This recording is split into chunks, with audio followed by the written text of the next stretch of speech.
Hinato is a blogger and a pageant correspondent for Sash Factor. He continues to inspire women in pageantry by serving as an inspiration, highlighting what makes them beautiful and sharing it with the world through his posts and articles.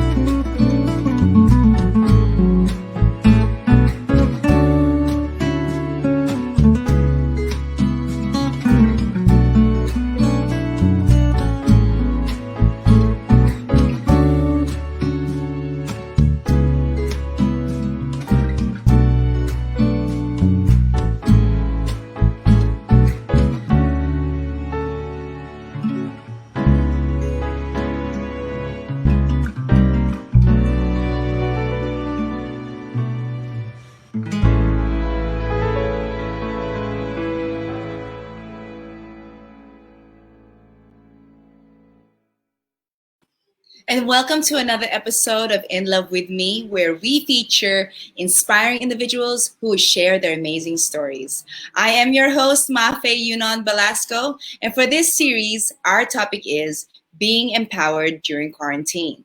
For this episode, we have an empowered man to motivate us and to take action. So without further ado, let me welcome the amazing Adam Hinato. Hi, Adam. Hi, Mafae! What an introduction! Amazing! Thank you so much for having me on your show. Of course, and like I've mentioned to you earlier, reverse roles na tayo this time. So I Yeah. am now in the hot seat, but not really. We're just catching up. I just really wanted to say thank you, and I appreciate you and all the pageant fans, the pageant media that continue to empower women who represent their countries and women that really have the courage to put their lives in an open book on stage. And with that, Adam, before we talk about what you've been up to during this quarantine, can you please share with us on how you became the empowered man that you are today? Thanks, Mafae. By the way, before I start, can I just commend you how good you're not apart from looking good, how good your StreamYard thing here. I really like the visuals. I really like the graphics. Wow.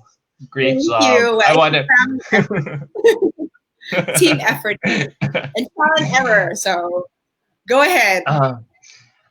Growing up, I never really saw myself as really an empowered man. I think it's only now that I'm beginning to realize my potential as in what I do right now because ever since growing up, I've always been bullied. I've always been teased a lot in school. So in everything that I do, it really shows that I am really spreading my things and my wings thinly. But over the years, as I get old, I'm now 38 years old. I realize I should no longer allow my fear or whatever things that are bugging me to really set me back from what I really want to do. So that is why, whenever I cover pageants nowadays, I really give my best shot. I really, give it my all because from the very beginning, I'm re- uh, I was always scared of. I'm not shy in front of the camera. I'm always brave or hindi mayain. Pero I'm always scared of criticism. I'm always growing up being bullied, being criticized, being teased. I'm always scared of what people will think about me in terms of feedback. Kasi hindi ako sanay na kino-compliment ako eh. So it's only now that I'm really, big thanks to my team in Sash Factor who's really seeing my potential as a pageant correspondent.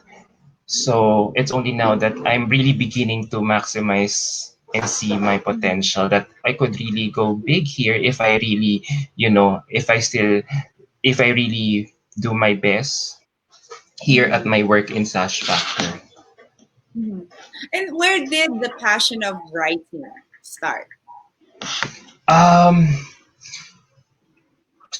it started ever since high school, because you know what, in high school, I was never I never considered myself really good in English because back then my English was so baroque. Alam mo ngayon, I know my English is decent and passable, but when I was in high school, talagang super lala talaga ng English ko. It was like, because when I moved to a new school when I reached high school, and yung previous elementary school ko did not have a good English curriculum. So when I transferred to an exclusive male school, I was so shocked to see their English curriculum because it was really tough. And during my first semester during the first year, I flunked it. So for the next few years, I was always having a tutor right after classes in terms of in terms of handling those subjects, because honestly, imagine biro mo, every time I would speak up in front of the class, recitation or group report, lalo na no first year talaga, first few days, sasabihin nila sa akin, um, sasabihin ko, tatanungin ako ng teacher ko, "Oh, Adam, what sports do you play?" Alam mo, sasabihin ko, "I play swimming." Tapos yung mga kaklase ko, yung mga katabi ko na parang part ng, alam mo yon, na talagang super talino talaga nila, would usually snicker or laugh behind my back. Tapos kunyari, bot tsaka both, di ba? Both, di ba? Two persons, two individuals, two things. Tapos bought, yung past tense ng pare. Sabihin ko, Tim bought a pair of shoes in the supermarket. So parang pinagtatawanan ako. So that's really motivated me to really work on my English, such as by reading a lot of books, watching a lot of US TV shows in order to familiarize myself with the language. So that's where I began my love for writing. It was to prove my classmates that I can also keep up with them in terms of their know-how in English. Kasi from where I was seated in class, I was surrounded by all these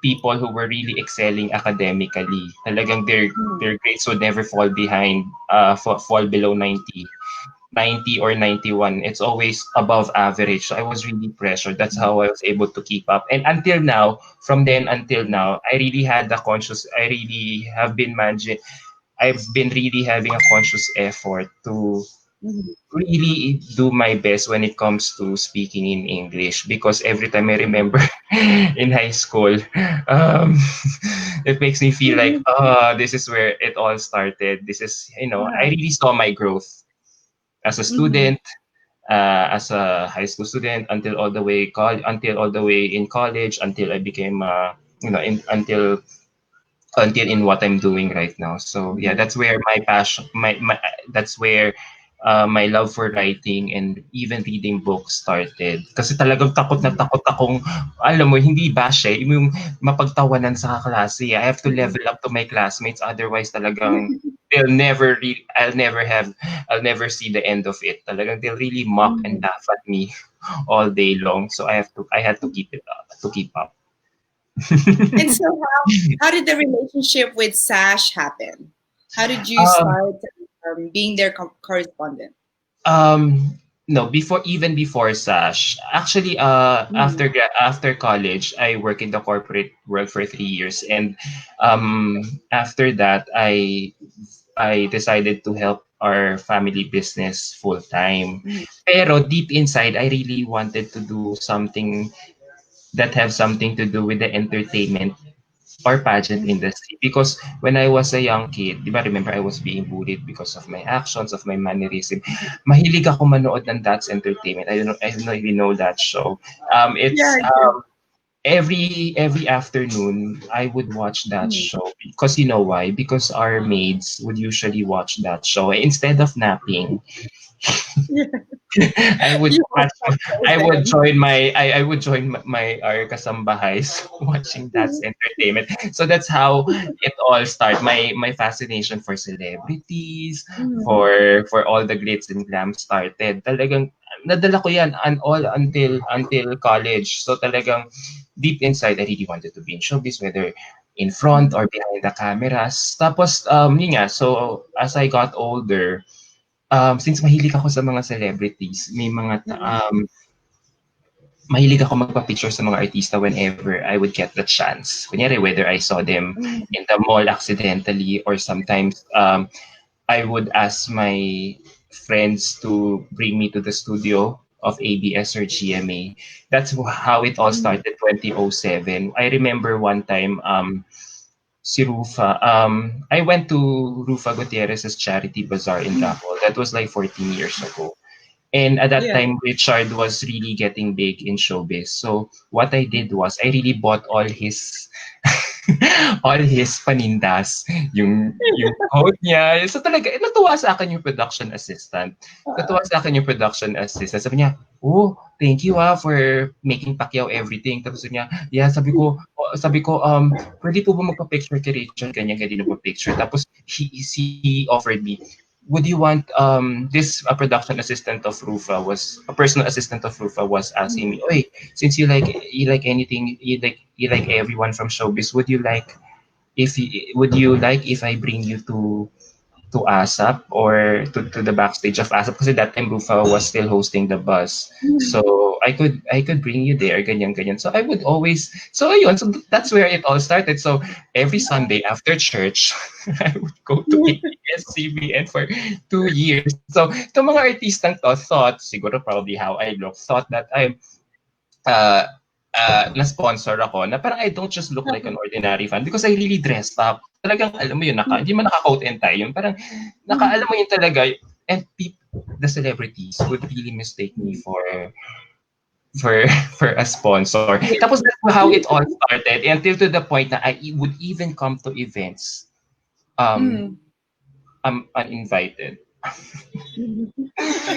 Invited or uninvited kasi that's how that's how my love for showbiz was so yun so until such time na parang tapos at the same time apart from showbiz gusto ko rin talaga yung pageantry world because I remember back in 1994 when I was still 12 years old then I remember watching the 1994 Miss Universe pageant from my hospital bed. Because I remember I was diagnosed with dengue before, and I remember watching the finals, which was on the day of my birthday. Yeah, I celebrated my 12th birthday in my hospital bed while watching Miss Universe. I saw the glitz and glam of how the whole spectacle of Miss U 1994. So sabi ko, wow, I was really amazed at what I was seeing.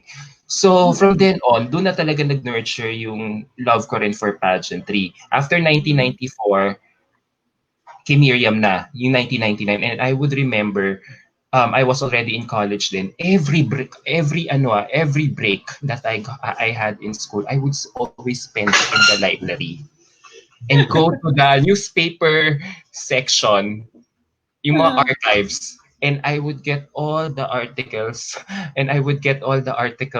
of Miriam Kempao from all these publications. Talagang babasahin ko talaga. Tapos, uso pa na ng VHS tape, di ba? So, buti nila na-record ko uso yung VHS recording no. So, na-record ko yung pageant. So, siguro, for 5 years, pinapanood ko siya araw-araw, lalo na yung evening gown segment niya. So, talagang pinapanood ko. Talaga, natatawa na nga yung mga kasambahay namin and even my siblings kasi talagang, ano ba yun, ang OA mo na, parang halos ginagaya mo na sila, ganyan.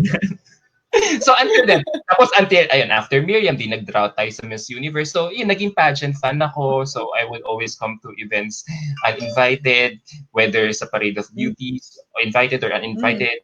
But I would really show my support, my fascination to them by going out to their activities, to their public events. So I remember, so one time, siguro back in 2015 or 2016, since pakalat-kalat nga ako, di ba? Yun na lang magandang term, pakalat-kalat ako. Loiter ako sa mga events.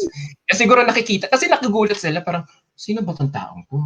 Parang lahat na nakikita ko sa mga nagpapapicture na ganyan.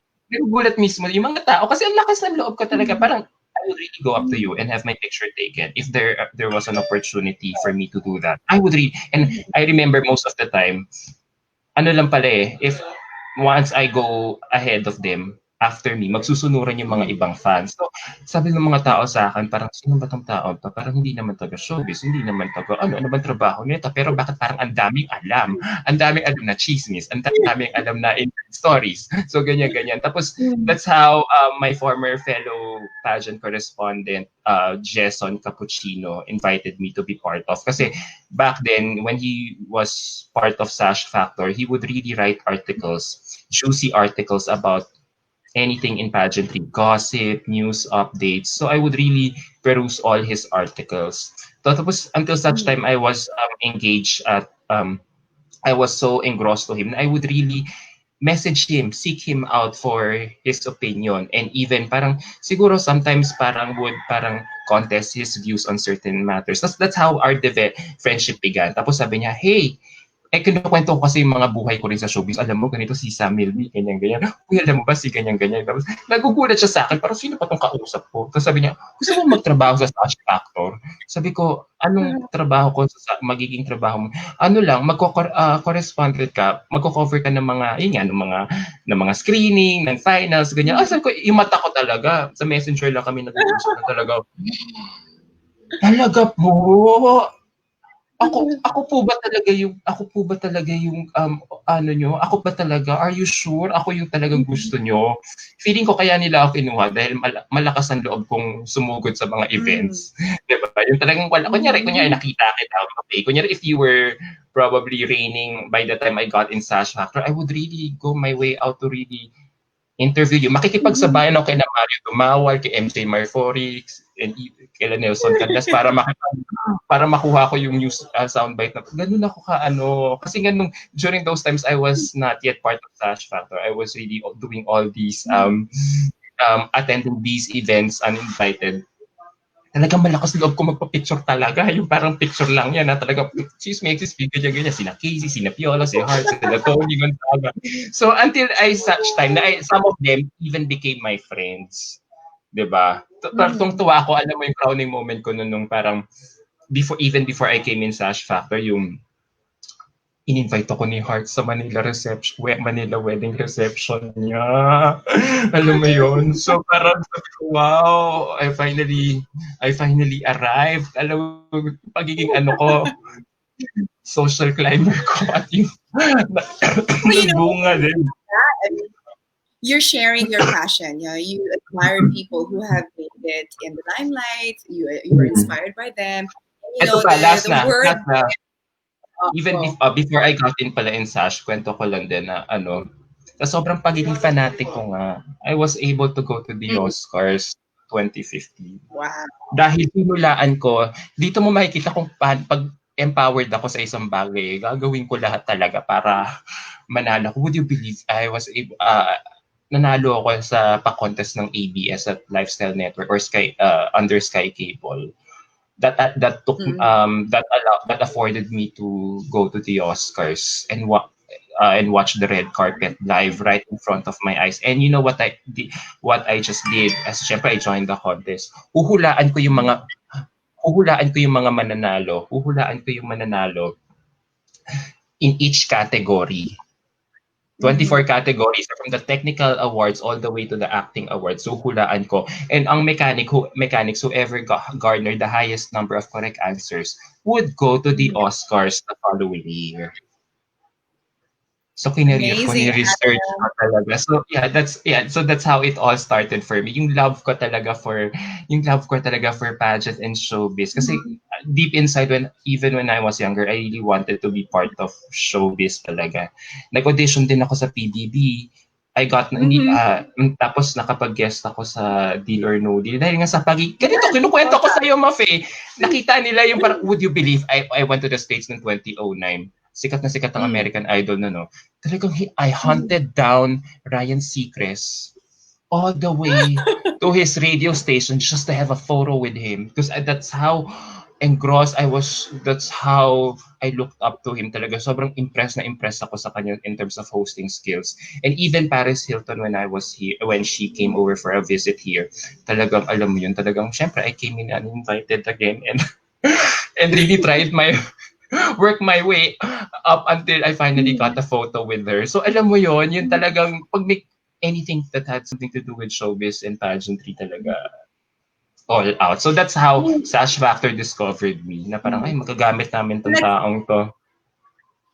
that's the main reason why I invited you here, because I knew that you had an inspiring story and the definition talaga of showing up, being determined, and claiming in the universe what you want in your life. You are doing it, Adam. Whether Yes. you title it as social climbing, hindi eh. It's not that. It's you being passionate about people who are in this realm that is supposedly unreachable, but you are able to reach it. Imagine when you were 12, did you ever think that you would be in an Oscars? I mean, that's amazing. No. That's a crown No. itself in the entertainment business.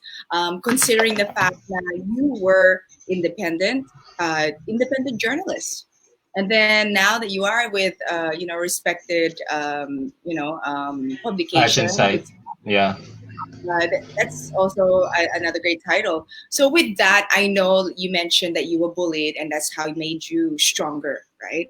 Um, now that you have to interview people, now that you are attending events, what makes you motivated when you're unmotivated? Just when you have an off day, what do you tell yourself, or what goes through your Just mind? even if I would have those days where if I feel wherein if I could just lounge in my bed for the rest of the day, I would do it. But you know what motivates me? Ah, Mm. makikita ko si Catriona mamaya. Magbibihis ako, ganyan-ganyan. Talagang, alam mo, yun, depende kasi sa event eh. Pero, sino ba i-cover ko? Mm. Parang, ang layo ng events, ang layo ng coverage ko sa Resorts World. Parang, pero what Mm. motivates me? Mag-iisip ako ng bagay that would really make me jump out Mm. of my bed and go immediately take my bath. It's all about Mm. perception eh. Kasi ako, syempre, I don't know if you feel about this, pero as I grow older, yung parang kung pwede yung mga events mo, kung pwede sa tabi-tabi, sana malapit na lang sa bahay mo para it's so easy to go to. Pero pag may mga times na I don't feel like going, like I had apprehensions, kaya hindi ko bet yung event because wala akong kilala. Walang artistang sikat na artista na walang sikat na artista na Mm. a-attend. So parang iisip na lang ako ng bagay na that would really make me happy.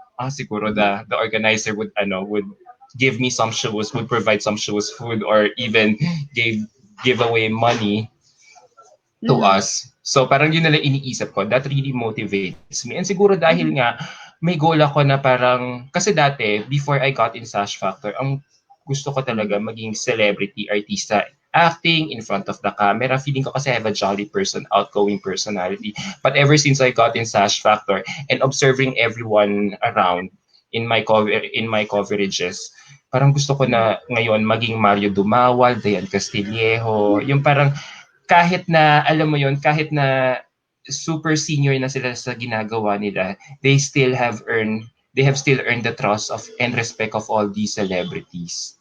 Mm. So that's what motivates me to really keep Mm. up and do good work. Na eventually someone from the Oscars, someone from Hollywood, someone from the Miss Universe organization Mm. would would notice me and offer me to to work abroad or probably judge in the Miss Mm. Universe pageant in the not so distant future.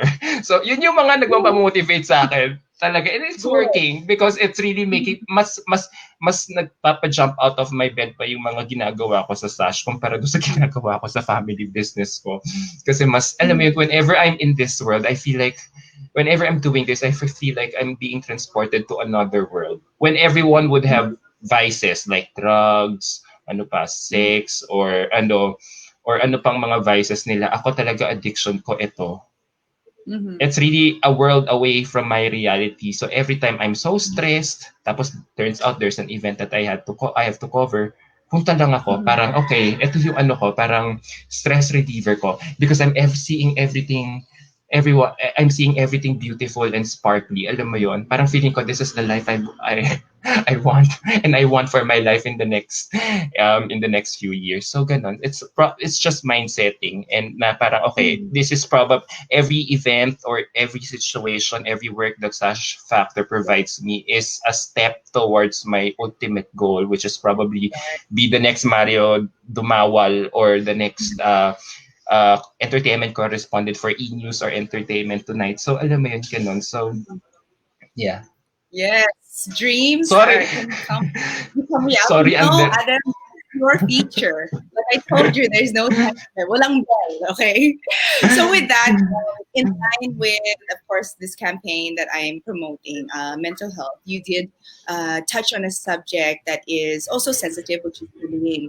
So now that you are somewhat of an influencer, a man with a voice, what would you share with people who are experiencing this type of bullying, whether it be social media, whether it be physical?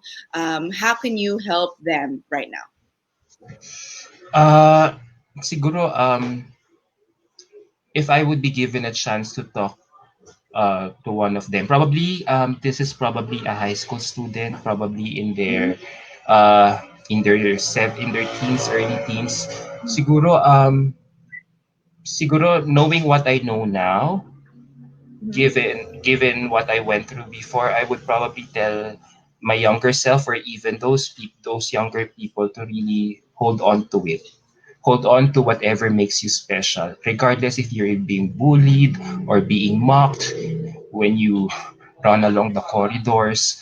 It doesn't matter if your voice is like this, you have certain mannerisms, because eventually, as you grow older, you will realize these imperfections, the things that these people really bully you about, will make you stronger to the point that those imperfections would really make you different in the career that you have chosen. Nurture it. Parang there's nothing wrong. God provided you.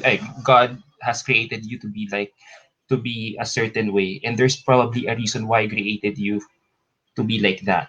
So it's up to you to look at the Mhm. positive side of things. Pero syempre, if you're still in high school, you still wouldn't understand it. So siguro, sasabihin ko, yes, it's okay to cry in one corner. It's okay to sulk in one corner. It's okay to cry, to run up to your parents about every time you're being bullied. Pero you really know or you really have to fight back. Hindi naman yung fight back na susuntukin mo yung mga kaklase mo. Just reason out. Yeah.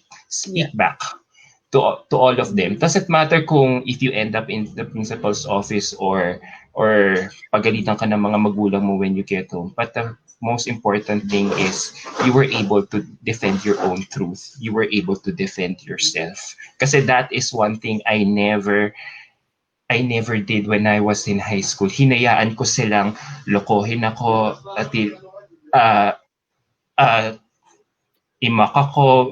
Alam mo yon. So talagang, would you believe during the first 2 years of my high school, I Mhm. was eating alone every lunchtime. And it was only until my junior year when someone from another section offered me to eat with them. Kasi for 2 years, my parents did not know about this. I wasn't telling this to everyone, but naiyak tuloy ako. Um, pero it was really a struggle for me. So now, if ever a young student would come up to me and ask my advice about, I would tell them, you have to fight back. Hindi fight back na suntok. Parang just fight back through your own reasoning. And then, but still, even you're being bullied, you have to nurture your inner confidence. Yun ang Mhm. hindi ko na ano eh. Kasi ngayon until now, even my friends would, and my fellow pageant correspondents from Sash Factor would attest to this. Lagi, Adam, bakit ang negative mo mag-isip? Bakit ganyan ka? Parang Mhm. hindi ka positive mag-isip. Lagi mong, pag may sinabi kami sa'yo, parang parang pag may sinasabi kami maganda sa'yo, ninenegate mo kaagad. Or parang ang hirap mong maniwala. It's because sanay ako na parang all my life, puro negative yung sinasabi sa akin. Na parang hindi na ako marunong mag-appreciate ng compliment, hindi na ako marunong, hindi Mhm. na ako marunong, alam mo, hindi na rin ako marunong, hindi naman false humility, yung hindi na ako marunong, hindi lang ako sanay na inaano ko na Praise pinupuri that. ako or parang I'm being given a certain special treatment. So yeah, so I would tell our younger kids of this generation to hold on to their truth. Sige, ngayong panahon, mabully sila, but they really have to fight back and they really have to still nurture their inner confidence. Kung ano man yung mga interest nila ngayon, o kunyari ako showbiz and pageantry, hold on to it, nurture it. Eventually, um, pagtanda mo, mapagkakakitaan mo rin itong passion mo. Just Mm-mm. nurture it. Mag-grow ka doon. Seek more knowledge about it. Learn more about those things that you are so passionate about, whether it's sports, it's reading books, or by watching a lot of documentaries or TV shows that will eventually gain you a foothold in the entertainment industry. I-flourish, ano mo lang, i-nurture mo lang yung dream na yon, yung i-nurture mo lang yung mga things that makes you so passionate about it. Eventually, when you get older, you will be able Mhm. to capitalize from it. Mhm. Yun. Thank you Just, for that, Ada.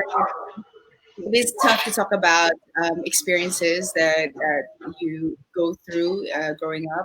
I'm pretty sure a lot of people can, attest and also relate to you. Just to share, I was also bullied when I was younger. I think that was first grade, going to Australia. There was a girl there, and English barrier then, kasi I was coming from Manila. I was 6 years old, and Palabas nga, she's ano, semento? 30 kilos foreign. semento lang. Tayo, yeah. yung 30 kilos pala, semento. gusto niya lang physically hurt me. So, it would pinch me every day until it hurts, and she would do it behind the teacher's back. So ako, bagong student, did not know, and then would just go home and cry in the corner until my mom caught me. Sabi niya, bakit umiiyak ka? Why are you crying? And I was Mm-hmm. so scared. Like for you, you were so scared to even share this with anyone. But Yeah. once I shared it with her, it was just like, wow. I felt light, and then at the same time, I saw my mom defend me, and that's probably why, we can relate. You're such a strong man now. I'm a strong person right now, and I protect my loved ones, especially my kids, is because it is a harsh reality out there, especially for kids. And that's the main reason why I empower the youth, and you are doing it right now, even though you think that you're not. But it's amazing, and I have been admiring you from afar. I've seen you dress up so glamorously, and just the way that you treat everybody. I love that. Even you can say that there's a line of celebrities and fans. No, there's not. Everybody's human. Everybody's equal. Another episode that I can share with you is before I joined the pageant, I was an athlete. I was dark. I was playing tennis 24, almost 7 days a week. So this is light. This is like mestiza, compared to how Yeah. I was before. I was super dark, and I got to the age where some of my friends had crushes to the opposite sex, and I thought, oh my gosh, maybe I'll have a boyfriend soon too. But then the harsh reality is, kids are really harsh. I was given a letter. I thought it was a love letter, and when I opened it, it was a drawing. It was like somebody sketched it. It says, this is the fence, and this is your chest. You are as flat as the fence. And I was just like, okay, I want to cry, and then all my friends were getting love letters. I was like, that hurt. And then for me, like you, the way that you can get over it is to be successful. To be successful, just strive for what you want. And no, there was no dream of me becoming a beauty queen, although I admired my aunt. But when I had a chance and I won the crown, I thought back to that situation where those boys sent me that letter, and I was just like, oh, there. Dito kayo na ako sa wala na sa fence pa ba ako? And I just laughed about it. because it's like, okay, God gave me a sign to be stronger, not to dig the hole deeper, but to strive, to ignore it in a way. But of course, it affected me as a young girl. But like you were saying, you would sit by yourself for 2 years. I mean, those, I think, the experiences on kung bakit you are the strong person you are today, and at the same time, you're able to share it because not a lot of people can admit when we go through hardships. So thank you for that, Adam, because especially at this time, people need to know the backbone of what they're going through. So with that, I know you also have your show. How please share with everyone about I'm sorry, I didn't hear that. Sorry, medyo choppy yung line. Sorry. your online How? show. Yeah, how? How did you come about it? Can you share what you talk about and who you interview? It was just accidental. I got I started my huge, as everyone knows, in my pageant page. I started my YouTube channel only a year ago because I've been seeing a lot of my fellow media friends earning a lot from it. So that's why I started doing it as well. But when the quarantine hit, of course, all my coverages got stopped. So I had nothing to post on my YouTube channel. So kasi nga, no coverages, binibini, both MUP and Binibini postponed their respective pageants. So, sabi ko, okay, I'll just probably upload all my Facebook live chats on my YouTube channel. Ano lang to, a solo live chats. Ay, ikaw lang, kunyari ikaw, Mafae, we invited you to talk to grace our Facebook live chat series. You'll engage our followers online. Just you talking to our followers during the live chat. Siguro with the advent of Zoom, that's where I slowly began my um probably saw the wisdom that hey, I could probably make something out of this. And since I said actually hindi pa nga yun eh. All I wanted was to get Tia to grace our Facebook live chat series.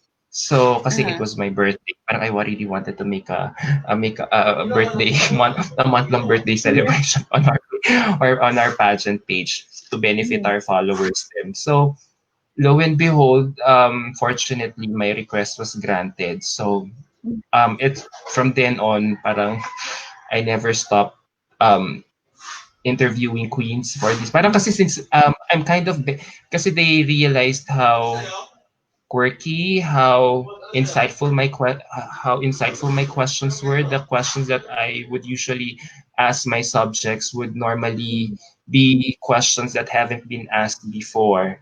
So parang I would always give a new dimension or perspective um, for my interview so that more people would tune or watch or look forward to watching it. And probably I've tingin ko na achieve ko yon. So that's why a lot of people are interested to watch my interviews online. And siguro I'm also benefiting from the fact that ABS-CBN is currently, not operational right now. So, since wala silang Boy Abunda na makita or sino pa ba, or Magandang Buhay, so parang ako muna yung pansamantala magte-take over while these shows will go back there. Because, parang I'm trying to fill in a void, So Right. parang feeling ko, iniisip ko, this is like, okay, probably since everyone from ABS is on pause, is at rest right now, probably they would spend more time. And since everyone is at home, so etong every interview portion,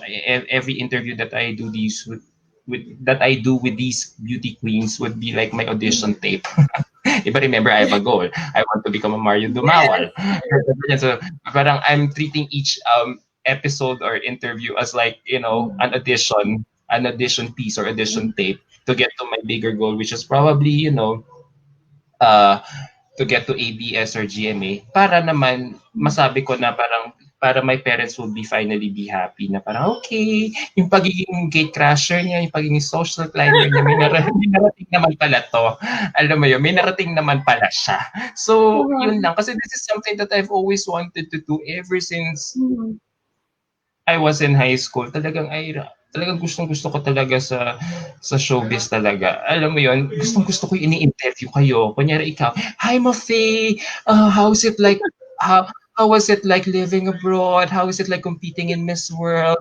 Alam mo 'yun, how was answering Q&A in bathing suit really Mhm. feels like. So yung mga gano'n, "Oh, I really love your makeup," ganyan, ganyan.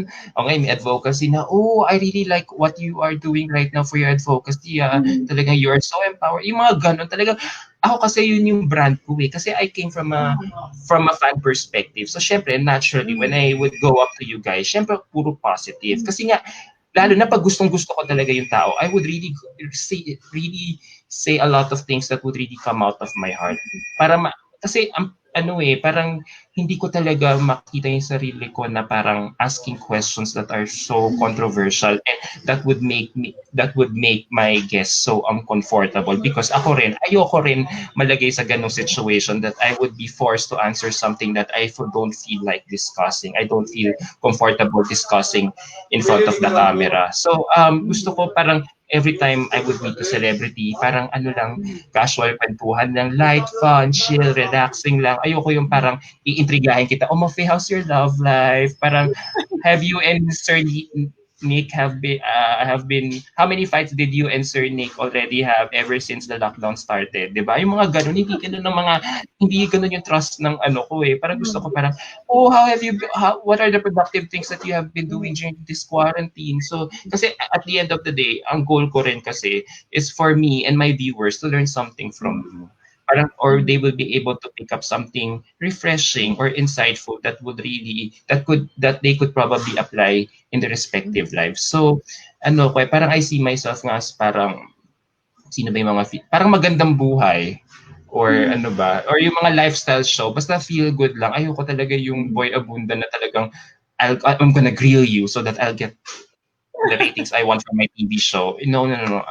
Yun. So, kaya ganun ako. I came from a fan perspective. So, parang every time my interaction with you guys, with you all, celebrities, beauty queens, is really cordial, light, fun, and everything positive. So, I'm really curious on how you prepare for an interview. Do you have a certain habit or ritual that you do before you go into, let's say, um, a VIP event? Is there something you do before the day itself or before the actual interview? Remember, actually walang pre-ritual, pero kung makikita mo yung kotse ko ngayon, mukha na siyang walk-in closet ko. Especially those times I would come to events uninvited. So lahat ng damit ko, yung coat and tie ko. So parang from after office hours sa family business namin, diretso ako kung saan yung event na yon. So magbibihis lang ako sa kotse ko. So alam mo yon. And nakita ko rin naman nung may visit, I don't know if you know Krista Kleiner, Binibining Pilipinas International 2010. I caught up with her when I went to the States 2 years ago. And siya rin nakikita ko, oh my God, yung mga damit niya nasa trunk ng kotse niya. Or even in Crazy Rich Asians na movie, parang there's this one character there who, when you open her car, talaga punong-puno ng mga damit, sapatos, ganyan-ganyan. Kasi yun ang ginawa na niyang walk-in closet niya. So, yeah. So, yun yung pre-ritual ko talaga na talagang yung kotse ko, hindi na mukhang kotse. Mukha na siyang bahay with all my clothes, all my shoes. So, talagang, parang feeling ko nga I'm living parang alam mo yung si Hilary Duff's, anong show ba yun? Yung parang may dual personality, prim and proper pag morning because of his day job, pero sa gabi, oh my God, ibang mundo yung ginagalawa niya. So nakadress to the nines and alam mo yun. So may alter ego. So parang, yeah, so that's how I've been executing my ganaps. So para din hindi na ako uwi ng bahay, ano na lang ako. O kaya Save tapos time. pagdating sa venue, minsan matatawa yung mga, and if my pageant correspondents would attest to this, naman dami mong bitbit, ang dami kong bitbit talaga, pero di nila alam yung bitbit ko, dala ko na yung ko sa banyo. Kasi once I arrive in the event, ang una kong hahanapin talaga CR, kasi usually, yung buhok ko pa noon sabog-sabog, pero tinatry ko na ayusin sa kotse pa lang sa parking before I came in the hotel. So makikita niya, ang dami-dami mong bitbit, para akong aligaga, ang dami ko, alam mo yun, parang I was going to so many It's like you're places. the Oo, candidate. tapos pag dumating pa kunyari si subject, kunyari si Madam Stella, biglang I pass Mm. by her on my way to the restroom, talagang I would put my things down and, okay, wait, I need to get my soundbite from her, gano'n, susundin ko sila nila RJ Marfori, tapos yung gamit ko, kung saan sana mag-ano, sasabihin na ng mga kaibigan ko, Adam, gamit mo ba yun? Nandoon ba yun? Matatapakan o ano? So, ganun, so ganun ako ganun yung mga pre-ritual ko na talagang, alam mo yun, hindi, ganun ako ganun ako Mm. ka-gigil talaga na parang, pagdating sa mga ganyan talaga, all out ako talaga. Mhm. Talagang all out ako and nakikita talaga ng mga kasamahan ko na talagang he really shows up talaga. Magugulat na yung tao ko. Makikita nila ako sa parking, naka-t-shirt lang ako, ganyan-ganyan. Pero pagdating ko sa sa ballroom, parang wow! So parang wala lang. So yeah, that's when it comes to showbiz and pageantry, talaga all out ako. I mean, yung kay Ryan Mhm. Seacrest, yung kay Ryan Seacrest talagang I hunted him down talaga. So I googled all his office addresses talaga. And luckily napagbigyan Mhm. talaga ako. Kapal na mukha ko, makapal talaga mukha ko, Mafae. Super super makapal mukha ko. Okay Yung lang parang yan. ang kapal talaga ng mukha ko and ganyan ko na napapakinabangan yung pagiging makapal ng mukha ko talaga. Wala akong kakausapin talaga kita kahit sino kapag ganyan-ganyan. Basta makuha ko lang it's either to get a photo from you, to fish Mhm. for some scoop or information from you, basta Mhm. gagawin ko. Ganun ako parang, ewan ko ba't ako pinalaki ni God na ganito. Na, alam mo yun, na But even that's yung deal or no perfect, deal, even yung deal or no deal ko, the reason why I got that Uh-uh. gig, imagine we 800 of us lined up outside ABS for for Mhm. that day, and only five of us got in. Five of us got in. Tapos ako lang yata yung binigyan nila ng episode from that audition just because they were Mhm. so like you. They were so impressed by how I have been doing all these celebrity sightings. Nagugulat sila, "Ito lokong 'to, ano mga pinagkagagawa si Paris Hilton, inano niya, so si Ryan Seacrest, ganyan-ganyan, 'di ba? Tapos nakapunta pa ng Oscar." So parang, alam mo yun, so talaga, 'pag may ginusto ka talaga, Mafe, if you really want to do something talaga, you Yes. really have to make it happen. Ako you have to remember my earlier goal was to be in showbiz in front of the camera. Pero feeling ko, hindi ako pang actor, hindi ako kumakanta, hindi ako sumasayaw. So, anong gagawin ko para Mhm. mapansin ako ni Hart, mapansin ako ni Tony, ni Derek Ramsey, ni Casey Concepcion, ni Piolo, ni Mhm. Jericho, di kakapalan ko yung mukha ko, approach ko na lang sila. Eto ako pag nagpa-picture ako, kunyari ba, "Hi Mafe, can I have a photo taken with you?" Okay, di picture tayo. Usually, si fan, alis na, di ba? Exit na. Ako hindi, Mhm. chichikahin talaga kita.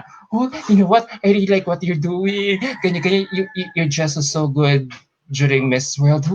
Did you pick it out yourself? Who designed that dress for you? It was so lovely. And even that shoe, the pair of stilettos that you wore, it was a scene stealer." Ganyan ako. Kaya, alam mo yun, kaya sasabihin ng mga kasama ko, ang OA talaga. Hindi, totoo naman yung sinasabi ko. Pero kasi, ang alam mo yun, parang ang daldal ko pa. Imbis na, okay, para Mhm. to give way to the next fan na magpapapicture, ay, hindi, Mhm. chichikahin kita. So, ganun.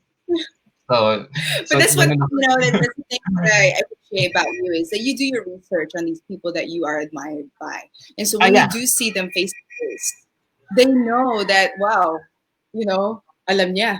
Okay, let me talk to you some more because at the end of the day, people like to hear positive comments. People like to give each other empowerment in that sense. Especially at this time, Adam, can you please share words of wisdom to everyone right now, most especially in this challenging time?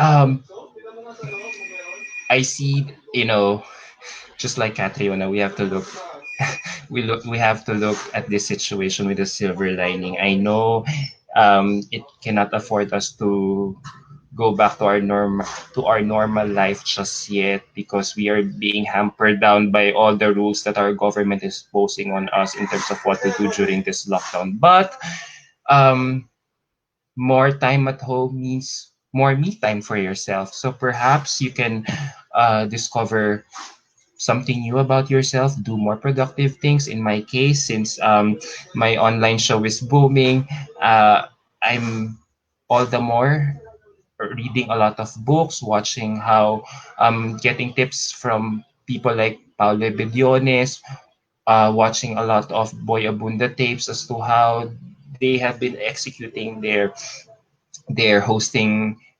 styles, and I would love to do it for myself. I would love to adapt their styles in how I do it eventually. So yeah, more me time for yourself means Mhm. discovering new things about yourself, picking up new skills, doing some things that you have never done before. Ako katulad yan. Apart from this online show, I'm also working out. Gusto ko, may goal ako. Kailangan pagkatapos ng quarantine na to, pang century 2 na yung katawan ko, may ganun ako. So, since we're being limited in everything like movement resources. So I would train in front of my coach online. So, tapos I would monitor what I eat. So Mhm. so far the progress is good. So gusto ko kasi alam mo kaka-cover ko sa inyo. Goal ko na rin maging contestant. Eh syempre matanda na ako, hindi na ako pwede sa hindi na ako pwede sa Mr. and Miss Chinatown, hindi na ako pwede sa ganito. So para the next best option. Oo, na-imbibe ko na yung niyo. Parang gusto ko, shit, gusto ko rin maging gusto ko rin sumagot ng Q&A, gusto ko rin rumampa sa stage. May ganun ako eh. So parang ngayon sabi ko, at di ba ang Century 2 na may ageless edition until 60 years old. So sabi ko, so Mm.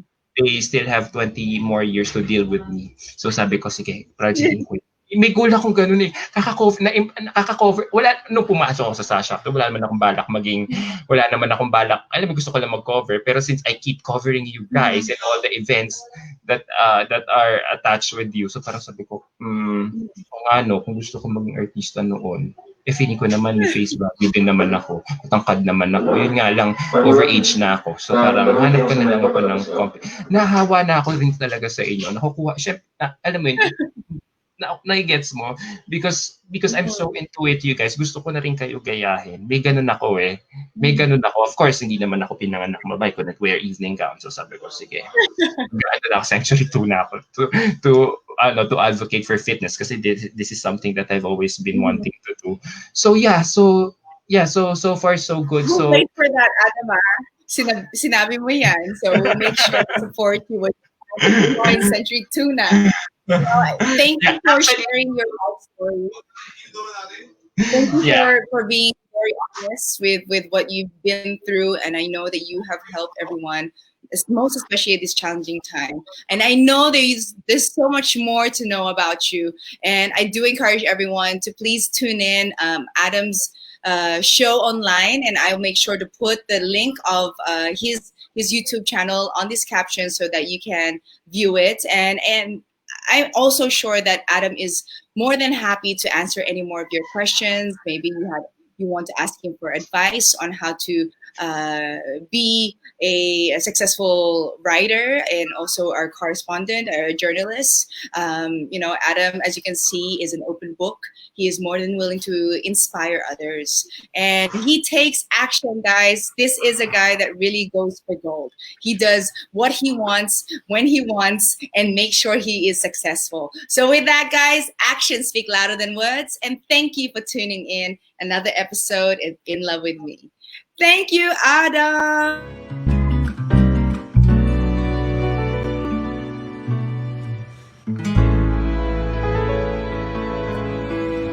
Thank you for watching In Love With Me series.